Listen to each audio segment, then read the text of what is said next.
রাজধানীর উত্তরখানের রাস্তার উন্নয়ন কাজে বাধা দেওয়ার অভিযোগ উঠেছে হাবিবুর রহমান নামের এক ব্যক্তির বিরুদ্ধে। এলাকাবাসীর দাবি, তিনি আওয়ামী সরকারের সমর্থক ছিলেন। হাবিবুর রহমানের ছেলে হৃদয় স্থানীয় বৈষম্য বিরোধী ছাত্র আন্দোলনের নেতাকর্মীদের সহায়তায় এই কাজে বাধা দিচ্ছেন বলে অভিযোগ এলাকাবাসীর। দক্ষিণখান ইউনিয়ন পরিষদের সাবেক চেয়ারম্যান, আওয়ামী লীগ নেতা এবং হত্যা মামলার আসামি এস.এম. তোফাজ্জল হোসেনের আত্মীয় এই হাবিবুর রহমান, এমনটি জানিয়েছেন এলাকাবাসী। এবং তারা বলেছেন, দীর্ঘদিন ধরেই এলাকার রাস্তা সহ বিভিন্ন উন্নয়ন কাজে বাধা দিচ্ছেন হাবিবুর।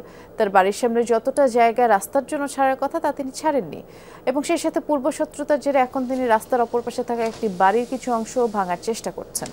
সিটি কর্পোরেশন অভিযোগ পাওয়ায় রাস্তার ওই অংশের কাজ বন্ধ রেখেছে বলে জানায় প্রকৌশলী। যদিও এলাকাবাসী বলছে, স্থানীয় বৈষম্য বিরোধী ছাত্র আন্দোলনের নেতাদের হুমকির কারণেই সিটি কর্পোরেশন রাস্তার কাজ বন্ধ রেখেছে।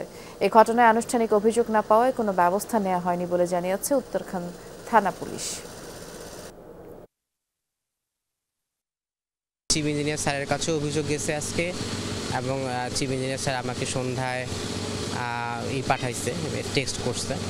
যে আমার স্যারের নির্দেশনা হচ্ছে যে জায়গাগুলোতে একটু কমপ্লেন আছে, অভিযোগ আছে, সে জায়গাগুলো স্কিপ করে আমাদের কাস্টিং ওয়ার্কটা কমপ্লিট করতে বলছে। হচ্ছে যে আপনার এখানে 20 ফিট নাই, এখানে কাজ করতে পারবেন না।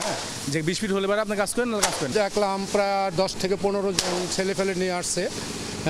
এসে কন্ট্রাক্টরকে বলে গেছে যে থেকে ওই পর্যন্ত রাস্তা যাতে না করে। হাবিব সাহেব তো উনি প্রায় কাজে বাধা দেয়, ড্রেন করার সময় উনি বাধা দিয়েছে। প্রতিবেশী এবং এলাকাবাসী এসে যখন ওনাকে বোঝানোর চেষ্টা করলো, উনি আমাদের মুখে সামনাসামনি তখন বলেন যে হ্যাঁ, আমরা মেনে নিয়েছি, আমরা সব ভেঙে দেব, আমরা অন্যায় করেছি। যখন সবাই চলে যায়, পিছন থেকে সে নানা রকম কটু কথা বলে। ফোন দিয়েছিল সিটি কর্পোরেশনের একজন ইঞ্জিনিয়ার, উনি বলছিল যে আমাদের এটা জাস্ট খোঁজ খবর নিতে গেছি আমরা, আমাদেরকে কোনো অভিযোগ দেয়নি। সিটি কর্পোরেশন বলছে প্রয়োজন হলে আমরা ডাকবে।